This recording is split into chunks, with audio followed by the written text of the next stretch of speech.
भगवान जी प्लीज ठीक जल्दी करियो। अगर हार गए तो भगवान जी को अगली बार जितवाइयो, तो हमारे तो भगवान ही है, मैं तो बेड़ा पार करवाने वाले।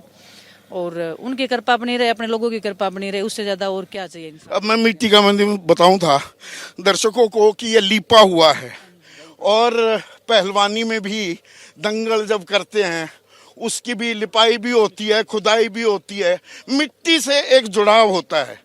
तो ये पहलवानी का अखाड़ा छोड़ के ये राजनीति में क्या करना आगे? मैं आई नहीं हूँ, मैं बुलाई हूँ, मतलब ना जितने भी लोग मिल रहे थे सबकी बेटा अब तुम्हें आना पड़ेगा हमारे बच्चों के लिए। ये तो मोदी जी से सीख लिया, मेरे को गंगा मैया ने बुलाया है, आप कह रही हैं जनता ने बुलाया आप है। कम से कम नहीं, मैं झूठ नहीं बोल रही हूँ, बहुत सारे लोगों ने कि नहीं आपको आना चाहिए, आपको आना चाहिए। मेरा बिल्कुल विचार नहीं था इस चीज के ऊपर, ना कभी जिंदगी में सोचा था, क्योंकि मुझे भी बहुत डर लगता है इन चीजों से। और सोशल लाइफ बहुत टफ लाइफ है, हम एथलीट के लिए तो बहुत ही ज्यादा मुश्किल है।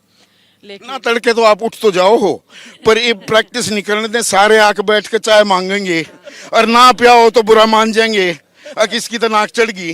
तैयार हैं आप उसके लिए? ना सर, बिल्कुल तैयार हैं। अब अपनी संस्कृति, अपने लोगों को जानने का मौका मिल रहा है। एक तो बड़े बुजुर्गों के साथ जब ऐसे, ये भी हमें शर्माते हैं मतलब पास में बैठने से, क्योंकि हमारा कल्चर ऐसा है कि बच्चों के साथ में नहीं बैठते या महिलाओं के साथ में ज्यादा नहीं बैठते। मेरे को वो एक मौका मिल रहा है कि अपने बड़ों से जो मैं जितनी भी सभ्यता हमारी रही हरियाणा की, चाहे कितना, वो एक्सपीरियंस मेरे को मिलेगा बहुत ज्यादा।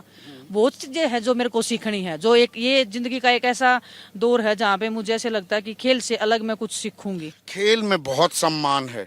देखिए, आपको जो देश ने, देशवासियों ने जो मान सम्मान दिया, पदक ना मिला हो, पदक से ज्यादा प्यार, लाड, दुलार आपको लोगों ने दिया। राजनीति को लेके देखिए, आम आदमी की कोई जो भावना है ना, वो ज्यादा सकारात्मक नहीं होती। राजनीति को लेकर एक नकारात्मक पुट आता है। तो जब आप राजनीति में आई हैं, अब आपको डर नहीं लग रहा? ये अपने आप में एक जुआ कि भाई लोग कहें कि भाई विनेश भी वैसी ही लिखड़ी। यही तो धारणा बदलने की एक लड़ाई है ना सर, यही तो बदलने के लिए आ रहे हैं। ईमानदार लोग नहीं है, ईमानदारी से, सच्चाई से काम करोगे ना, तो बहुत सारे पॉलिटिशियन भी ऐसे हैं जो जिनको लोग याद करते हैं, आज भी उनके अच्छे कामों को याद करते हैं। और अभी इनको देने का टाइम है। हमने बहुत कुछ लिया है इनसे, इनकी दुआएं ली है, इनका आशीर्वाद लिया है, हमेशा इनसे मांगा है हमने। अभी देने का टाइम है, तो कुछ तो देना पड़ेगा ना। कुछ तो देना पड़ेगा, ऋण है, कर्ज है बहुत बड़ा, और ये उतरेगा नहीं, लेकिन थोड़ा बहुत तो हम, ऐसा है कि हम इनको बोले कि देखो हमने थोड़ा सा तो क्या मारे, क्योंकि नॉर्मल इंसान नहीं कर सकता है। आपको पता है, पावर में जब नहीं होगे, आप कहीं पे नहीं बैठे हो, तो आप भी एक हम नीचे भी उतर सके। मैं आपके कार्यक्रम को बीच में रोकूंगा, चलते चलते बात कर सके। हाँ, तो आप कुछ कह रही थी? हाँ नहीं, तो वही देने का टाइम है, और बहुत बड़ी जिम्मेदारी है ये। हाँ, आप आते रहो, मैं तो फिर भी रिपट सकूं, आप ना रिपटो। तो बस सर, मतलब बहुत बड़ी जिम्मेदारी है। आज एक ही दिन में मुझे लग रहा है कि ये बहुत बड़ी जिम्मेदारी है ना। लेकिन वो, ये भी एक संघर्ष है जिंदगी का, इसको भी देखेंगे, इसको भी सीखेंगे। अपने लोग नाराज नहीं हो, अपने लोग निराश नहीं हो ना, वो एक बहुत बड़ी मेरे लिए एक चैलेंज रहेगा। और कोई मेरे लिए ऐसी वो नहीं है कि मैं नहीं कर सकती हूँ, कुश्ती करी है, अभी अपने लोगों के बीच में आई हूँ। क्या पता मैं अगर ये रेसलिंग करी होती तो इतने लोगों से नहीं मिलती। अलग अलग तरीके के विचार, तो एज ए इंसान भी मैं ग्रो करूंगी। और 30 साल की उम्र में जो मैंने सीखा है ना, वो इतना सीख लिया है कि मेरे को, जो 2 साल के संघर्ष में सीखा है, कि मैंने 60-70 साल की हो जाती तब भी नहीं सीख पाती। चुलाना सोच समझ के लिया। विधानसभा क्षेत्र आपकी ससुराल भी है, यहाँ बहू बन के आई थी विनेश, आज यहाँ पर वोट मांग रही है, उनका प्रतिनिधित्व करने की बात कर रही है। नहीं सर, कोई सोच समझ के नहीं लिया था, ये पार्टी का निर्णय हुआ है। मैंने किसी भी एक सीट का ये नहीं बोला था कि मुझे ये करना। मैंने बोला कि आप देखो आपको क्या ठीक लग रहा है, कि आपको देना है, नहीं देना है, करना है, नहीं करना है, वो आपके ऊपर है। तो पार्टी ने डिसाइड किया कि ये करना है। नहीं, अब वो आरोप लगने लगे ना, अब तो राजनीति में आई हो, आरोप तो झेलने पड़ेंगे। पहले तो अपने प्रतिद्वंदियों के दांव पेच, उनकी काट ढूंढनी थी। अब ये जुबानी तीर जो चलेंगे, ये चलने शुरू हो गए हैं कि ना जी कांग्रेस का षड्यंत्र था, कांग्रेस वाले ने बिठा दिए थे ये पहलवान, और अब ये आगे राजनीति में देखो जी, 2 + 2 4 हो गया, हेंस प्रूव्ड। सबसे पहले तो जब धरने पे बैठे थे ना सर, तो बीजेपी के 2 लोगों ने परमिशन लिया था जंतर मंतर पे बैठने का। तो वो तो ये पॉइंट ही नहीं है कि किसने बिठाया था, किसने तो आपकी बीजेपी ने पॉलिटिक्स की थी, हमने तो की नहीं। हम तो सच्चे मन से, एक अच्छी भावना से बैठे थे। हमें हमारे साथ ही गेम कर गए उनके लोग ही, वो अलग बात है। लेकिन वो लड़ाई हमने छोड़ी नहीं, उस लड़ाई में हमने हार नहीं मानी है। और आने वाली जनरेशन को हम बोल सकते हैं कि देखो हमने लड़ाई लड़ी, लड़ाई का रिजल्ट क्या होगा हमें नहीं पता है, हमने लड़ी है, लड़ रहे हैं, और मरते दम तक लड़ेंगे। जब तक ये लड़ाई खत्म नहीं होगी ना, तब तक तो हम नहीं मरेंगे। साक्षी मलिक कहती हैं कि नहीं, आंदोलन जारी रहना चाहिए, आंदोलन की पवित्रता के साथ छेड़छाड़ नहीं होनी चाहिए। ऑफर मेरे पास भी आए, मैंने तो ठुकरा दिया। सर ये तो एक वही उसने साक्षी ने यही भी बोला ना कि पर्सनल चॉइस है। जैसे अभी साक्षी ने ये बात बोली, साक्षी ने कुश्ती छोड़ दी थी, मैंने नहीं छोड़ी, मैंने की, है ना। तो ये और आंदोलन की रही बात, आंदोलन तो हमारा अभी चल नहीं रहा, है ना।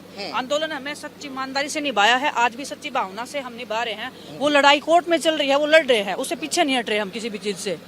तो हर एक चीज के हम लड़ रहे हैं, लेकिन अभी इतना सब हो रहा है ना, हमारे को कुछ तो ऐसा चाहिए ना जो हम इन दुश्मनों से, जो बड़े बड़े दुश्मन, उनसे कैसे लड़े। हमें वो इतनी ताकत नहीं हो रही है ना, उनसे लड़ने के लिए भी तो हमें भी तो ताकत चाहिए ना। हमें भी तो कोई जो वो बैक सपोर्ट ले रहा है बीजेपी का, हमें भी तो कुछ ऐसे चाहिए ना सपोर्ट। बैक सपोर्ट क्या, वो तो सांसद भी रहे हैं, अब उनका बेटा सांसद हो गया। वो तो कह रहे हैं कि ये विनेश आरोप लगा रही है, अगर मैंने ऐसा किया होता, मेरे मुंह पर थप्पड़ मारती, थप्पड़ क्यों ना मारा उस टाइम। वही तो हमारी गलती रहेगी ना सर। ये लगा लो परमात्मा ने इतनी हिम्मत पहले नहीं दी, इतनी दे देते तो शायद बहुत सारी बच्चियां बच जाती। अभी थप्पड़ मारने का भी टाइम आएगा, सब कुछ आएगा। अभी वो बोलते हैं ना कि हरियाणा में एक हिंदी में कहावत है कि नाई के बाल है तो अभी आगे गिर जाएंगे। उसका तो भी रिजल्ट आ जाएगा। इतना क्यों डर रहा है वो, अभी इतना बौखला क्यों रहा है। नहीं, वो तो यहाँ तक भी कहा कि दो भार में 2 वेट कैटेगरीज में कौन ट्रायल देता है, 5 घंटे वेट कैसे करना पड़ा। विनेश ने तो धोखाधड़ी करी, धोखा करके वह ट्रायल में सेलेक्ट हुई, वहां गई पेरिस में तो हो गया उसका धोखा। अगर मैं इतनी धोखे का जवाब धोखा ही मिलता है। अगर मैं इतनी शक्तिशाली होती तो सबसे पहले तो मैं ब्रजभूषण को पकड़ के जेल में ही डाल देती। अगर मेरी इतनी, इस देश में मैं इतनी ताकतवर हूँ तो मैं पहले उसका ही बंदोबस्त करती ना, जो उसने इतना कर रखा है। नहीं, वो कह रहे हैं 2 बार में कोई लड़ ही नहीं सकता। मजबूरी है, क्यों नहीं लड़ सकता है। ये रूल कहाँ है, लोकल में कोई रूल नहीं होता है। और जो भी रूल भी बना रखे हैं वो ब्रजभूषण ने बना रखे हैं। उसने जो रूल बना रखे उसी हिसाब से ट्रायल हुआ था। संजय सिंह उसी के तो लोग थे, उसी का डम्मी है ना वो, उसी का डम्मी है। फेडरेशन उनकी है, प्रधानमंत्री उनके हैं, बीजेपी उनकी है, और मैं चली गई ऐसे ही। इन्होंने रोकने की तो कोशिश की, लेकिन लोगों ने, परमात्मा ने इतना आशीर्वाद दे रखा है कि नहीं रुकी मैं। नहीं रुकी तो आज हूँ, आज इनको चुभ रही हूँ मैं। उनको सहन नहीं हो रहा कि ऐसे कैसे। ब्रजभूषण तो कह रहे हैं कि ये ऐसी राजनीति कर दी, ऐसा खेल करा विनेश ने। हमारे तो 5-5 मेडल आते हैं रेसलिंग में, और इन्होंने वो मेडल नहीं लेने दिए। नहीं सर, ये तो अपना मेहनत के ऊपर, संघर्ष पे होता है सबका। वो मैं कौन मेडल लेने से रोकने वाला, अगर ऐसा ही लेने देने से मैं ही कर लेती, अपना ही ले आती मैं, है ना। वो तो सबकी मेहनत है। और वो तो अच्छा क्या है। पर आपने तो जीत लिया था मेडल। वो 100 ग्राम व कहानी कद सामने आएगी, अभी तक लोग ये मानने को तैयार नहीं। अगर भाई 100 ग्राम के पाछे मारा स्वर्ण या रजत पदक कैसे मारा गया। सर बिल्कुल कहानी है बहुत बड़ी। मंदिर में खड़ी हो आप, निराकार मंदिर में? नहीं, बिल्कुल मंदिर में खड़े हैं। कहानी है बहुत बड़ी, एक कहानी है, और उसको जरूर बताएंगे। और वो मुझे ही बताएंगी एबीपी न्यूज पर? नहीं, बिल्कुल बताएंगे। बहुत गेम तो बहुत क्या बताइए ना इन्होंने। इनका बस चले तो पता नहीं क्या कर देते, लेकिन परमात्मा ने इतना बड़ा आशीर्वाद। कानूनी लड़ाई भी लड़ी जा सकती थी वहां पुरजोर तरीके से, उसमें बहुत हीला हवाली हुई, बहुत देरी हुई। इनको मौका मिल गया ना, मौका मिल गया। पेट में दर्द हो रहा था, ये विनेश कैसे जीत गई, इसने सुसाकी को कैसे हरा दिया, जिसको कोई दुनिया में हरा नहीं पाया। वही इनको प्रॉब्लम हो रही थी इस चीज से। और काफी ये जो बाद में भी जो कोर्ट केस किया वो मैंने किया है। उसके बाद में लॉयर आए हैं, सरकार ने वो दिखाने के लिए लॉयर भेज दिए हैं। जो होना चाहिए था वो नहीं हुआ। जो बोल रहे हैं वो सब सच नहीं है। जो इनसाइड जो मुझे पता है क्या हुआ था, कितना राजनीति में आने का एक बड़ा कारण क्या ये भी है, ये इंसाफ की लड़ाई पुरजोर तरीके से लड़ पाओ, वरना एक खिलाड़ी 2 दिन आदमी पूछे बाद में भूल जाए। यही सबसे बड़ा रीजन है। यही है मजबूरी है, हमारी मजबूरी है। रोड पे जाए तो उधर से फेंक रहे हैं, ओलंपिक्स में जाए उधर से टांग खींच रहे हैं। जाए तो जाए कहाँ जाए आप बताओ। पर आपने इतने लोगों का सत्यानाश भी कर दिया। वो जो अखाड़े में जहाँ जाया करते, उन अखाड़ों में जाने को तैयार नहीं हो रहा है ना। ऐसा कोचेस को रोका जा रहा है, माँ बाप को कहा जा रहा है फलाने कोच के दौरे ना भेजो, ये आंदोलनकारी थे, ये आंदोलन जीवी थे, इनके पास ना जाओ।